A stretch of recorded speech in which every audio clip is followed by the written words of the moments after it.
Invite कर रहे हैं तो बी अ पार्ट ऑफ। राजा जी कैसे हैं आप? नमस्कार जी, हम तो बहुत बढ़िया हैं। और कहाँ हैं आप अभी? हम लोग अभी गुड़गांव में जो अरावली फॉरेस्ट है हम्म, वहाँ पर है, उसकी चोटी पर हम लोग बैठे हुए हैं। और कल हम शाम को आज़ादवाड़ी आए हम्म। और रात भी हम यहीं रहे, बहुत मज़ा आया एक्सपीरियंसिंग लाइफ हियर। हम्म। तो कुछ आप बताना चाहेंगे यहाँ के बारे में, क्या कर रहे हैं आप? सो बेसिकली आज़ादवादी जो है, हाँ इस शब्द का जो मतलब है हाँ वो है वैली ऑफ फ्रीडम। हाँ एक ऐसी वैली जहाँ पे हम आज़ादी की बात कर रहे हैं जी और आज़ादी को क्वेश्चन कर रहे हैं कि हाँ आज़ादी एक्चुअल में है क्या। हाँ सो और इसी क्वेश्चनिंग के बेस पर जो हमारी सेल्फ इंक्वायरी है कि हाँ हमारा जो सबसे मेन जो विज़न है वो ये है कि हम खुद को जानें। हाँ खुद को जानने से हम सब कुछ सारी चीज़ें उसके बाद सॉर्ट हो जाएगी।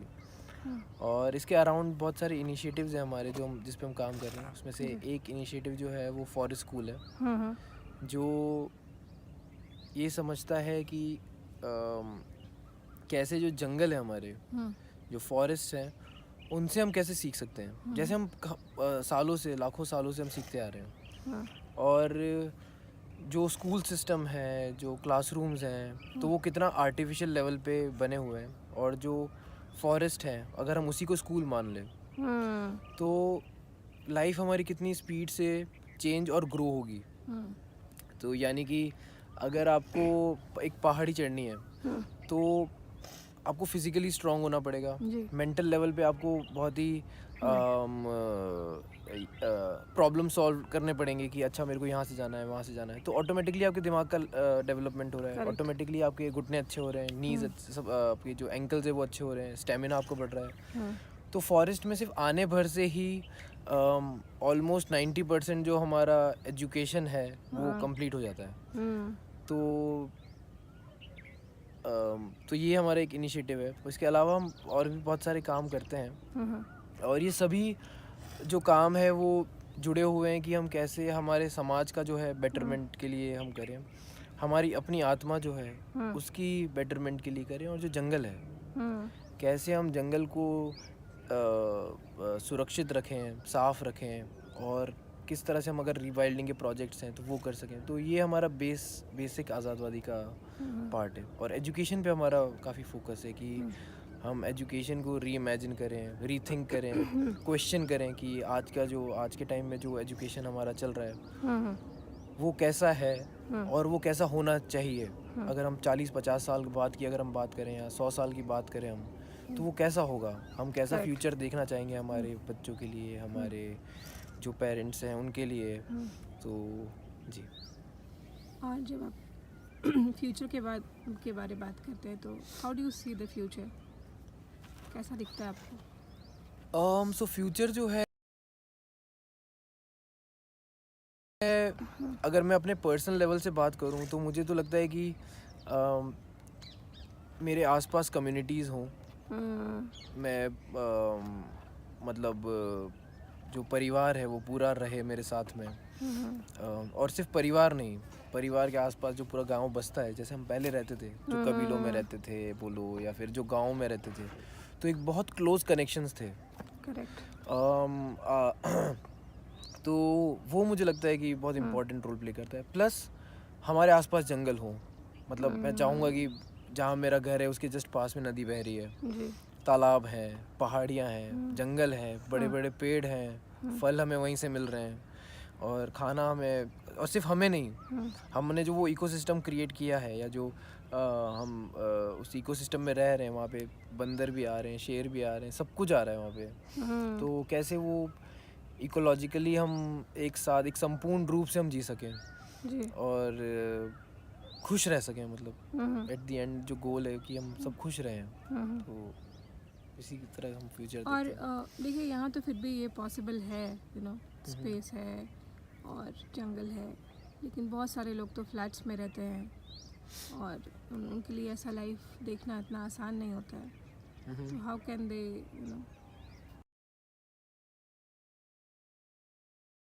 वो कैसे बदल सकता है? वो बदलने में टाइम लगेगा, टाइम भी लगेगा, और ऐसे वही है कि हमें रीथिंक बहुत करना है, क्वेश्चन बहुत करना है कि जो फ्लैट में हम रह रहे हैं क्या वर्थ इट है।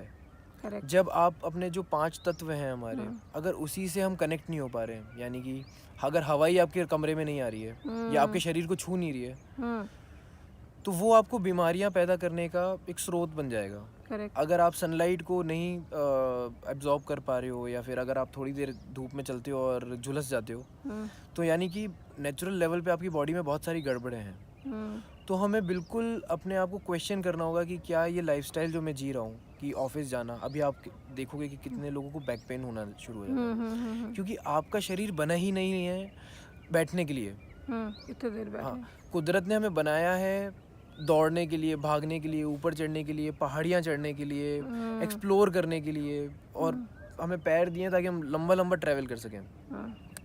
तो इस मतलब फिजिकली हम इस रूप से बने हुए हैं। और अगर हम ये सोचें कि क्या बोलते हैं, कुछ चंद पैसे या कुछ पैसे कोई जो कहानियाँ हैं कि हम ये अचीव कर लेंगे, वो अचीव कर लेंगे, और उसके लिए अगर आपको अपने कमरों में खुद को ही कैद करना पड़े, चाहे वो ऑफिस का कमरा हो या फिर फ्लैट का कमरा हो या एक कार का कमरा हो, तो दिक्कत है। मतलब तो क्वेश्चन करना बहुत ज़रूरी है कि कहाँ जा रहे हैं हम लोग।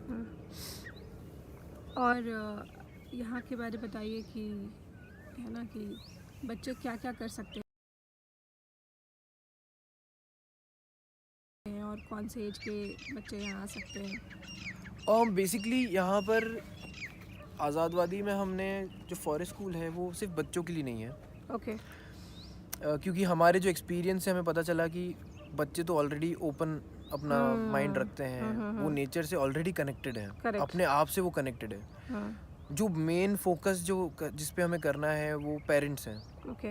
वो उनके फैमिली मेम्बर्स हैं कि कैसे उनको हम वो राह दिखा पाएँ और ये समझा पाए कि आपके बच्चे जैसे हैं वो सही हैं, पर आपको अपनी सोच विचार को बदलने की ज़रूरत है। जो कंपटीशन हम लोग स्कूल्स में मतलब बहुत ही सबकॉन्शियस लेवल पे हमारे अंदर डाला जाता है इसको धीरे धीरे कि अच्छा ये फर्स्ट आ रहा है, वो सेकंड आ रहा है, वो थर्ड आ रहा है, तो ये अच्छा है, ये बुरा है। तो इन सब चीज़ों को हमें सोचने की बहुत ज़रूरत है कि क्या ये कॉम्पिटिटिव जो भावना है हमारे अंदर जाग रही है बचपन से, तो क्या ये पॉजिटिव वे में हमें कभी आगे बढ़ा सकती है या नहीं बढ़ा सकती। ये हमेशा हमें जेलिसी, ईर्ष्या, इन सब इमोशन जो जो जो बहुत ही इंटेंस इमोशंस है, जो नेगेटिव इमोशंस है, उसको हमेशा अट्रैक्ट करती है सारी जी। लेकिन अगर हम बात करें कि सब जीत रहे हैं, जैसे नेचर में नेचर में अगर आपने एक गलती की तो उसका सज़ा आपको उसी समय मिल जाएगा। वैसे सज़ा से भी कोई चीज़ नहीं है, लेकिन जो रिएक्शन है, करेक्ट, अगर आपने ध्यान से नहीं चला और आपको कांटे चुभ गए तो वो उसी वक्त आपको पता चल जाएगा, लेकिन नेक्स्ट टाइम आप ऑटोमेटिकली क्या बोलते हैं केयरफुली चलोगे। तो बिल्कुल उसी तरह से जो हमारे यहाँ पर है, हम चाहते हैं कि फैमिलीज़ आए यहाँ पर और फैमिलीज़ का लर्निंग हो एक साथ, ताकि अगर हम जैसे हमने एक यहाँ पर इशू जो समझा था कि हम यहाँ पर बच्चों के साथ नेचुरल फूड जो है, फ्रूट्स खाने के लिए बात करते हैं, हम सैलड्स खाने की बात करते हैं, मिलेट्स खाने की बात करते हैं, और जैसे ही बच्चा घर पे जाता है तो वही उसका पिज्ज़ा पास्ता और ये सारी चीज़ें शुरू हो जाता है, तो वो और कंफ्यूज हो जाता है कि यार मतलब मैं जब आज़ादवादी गया तो वो तो फल खाने के लिए कह रहे हैं और घर पे तो हम लोग सब पिज्ज़ा खा रहे हैं। करेक्ट। तो लेकिन मज़ेदार बात तब होगी जब हम पूरा परिवार जो है बैठ के उसको सोच रहे हैं, समझ रहे हैं, और वो अवेयरनेस हमारे अंदर आ रही है कि अच्छा जो खाना है वो है क्या। तो वो उस लेवल पे हम चाहते हैं कि चेंज हमारा आए, कि फैमिली लेवल पे आए, कम्युनिटी लेवल पे हमारा चेंज आए। सो वो कनेक्शन थोड़ा होलिस्टिक बने, नॉट जस्ट कि कहीं गए और घूम। जी बिल्कुल बिल्कुल। तो अगर आप स्कूल्स में भी देखते हैं तो स्कूल्स में आप देखेंगे कि बहुत ही आर्टिफिशियल एनवायरनमेंट क्रिएट किया गया है जिसका हमारी ज़िंदगी से कोई लेना देना नहीं है। और जैसे अगर आप देखते हैं कि जो टीचर्स हैं, तो आर्ट टीचर है मान लीजिए, उसका आर्ट से ज़्यादा कोई लेना देना नहीं है, वो बस इसीलिए ही आर्ट कर रहे हैं क्योंकि उनको आर्ट पढ़ाना है, अपने लिए कुछ आर्ट नहीं हो रही है। क्योंकि उनको टाइम भी नहीं मिल रहा है। करेक्ट। वो 9 बजे जाते हैं और 6 बजे वापस घर पे आते हैं। उसके उस बीच में मतलब बैक टू बैक क्लासेस। कोई उनका ये नहीं है। तो क्या हम उनको कलाकार कहेंगे? या कोई अगर साइंस की बातें कर रहा है, कोई अगर वो कर रहा है, लेकिन उनके पर्सनल कोई एक्सपीरियंसेस नहीं है, कोई एक्सपेरिमेंट्स नहीं है जिस पे वो काम कर रहे हैं। तो ये सिर्फ वही किताबी बातें हैं जो नेचुरल लर्निंग से बिल्कुल ही हटकर है। और यही हमें आगे जाके दिक्कत देती है कि आर्टिफिशियली आप कितना ही मतलब सीख लोगे। So before we wrap up, आपसे एक और सवाल पूछना था कि अगर कोई यहाँ आए तो how would a day look like here, यहाँ पे आज़ादवादी में?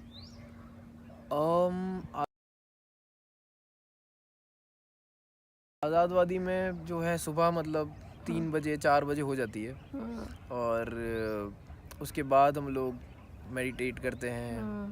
बांसुरी बजाना है तो बांसुरी बजाते हैं, आर्ट करना है तो आर्ट करते हैं। फिर हमारा फार्मिंग का टाइम शुरू हो जाता है। तो वो जो भी 6-7 बजते हैं तो इतना में फार्मिंग होती है। और उसके बाद थोड़ा नाश्ता वगैरह खाने का, फ्रूट्स अगर आपको लें तो वो हम लोग खाते हैं। और उसके बाद मतलब अगर जैसे अभी गर्मी का टाइम है तो 9 बजे 9:30 बजे तक तो पूरा दिन रैप अप हो जाता है। और उसके बाद 10 बजे से लेके आप ऐसा समझो कि 10 से 3 जो है वो पूरा चिल टाइम होता है। और हम जो भी स्पेस में हमें काम होते हैं, जैसे कुछ क्राफ्टी हमें कुछ बनाना है, कुछ बर्ड हाउस बनाने हैं, या कुछ ऐसी सारी चीज़ें जो इंडोर में हो सकती है, तो वो हम बैठे बैठे करते हैं। बच्चे आते हैं तो बच्चे सब मिलके हम लोग ड्राइंग बनाएंगे, पेंट करेंगे। तो ये सारा चीज़ें होता है। और फिर शाम को फिर से हम लोग थोड़ा पानी वगैरह देते हैं। अगर फॉरेस्ट में जाना है तो फॉरेस्ट में जाते हैं, जैसे अभी हम आए हैं फॉरेस्ट में यहाँ पर। तो ये इस तरह का दिन। और 7 बजे तक 5:30-6 बजे तक हम लोग खाना खा के और दिन जो है वो एंड कर देते हैं। उसके बाद जिसको जो करना है वो करे आराम से। जी, तो ये पूरा दिन इस तरह से बीतता है हमारा। Thank you so much for sharing. आपसे बात करके बहुत ही मज़ा आया। धन्यवाद जी, धन्यवाद।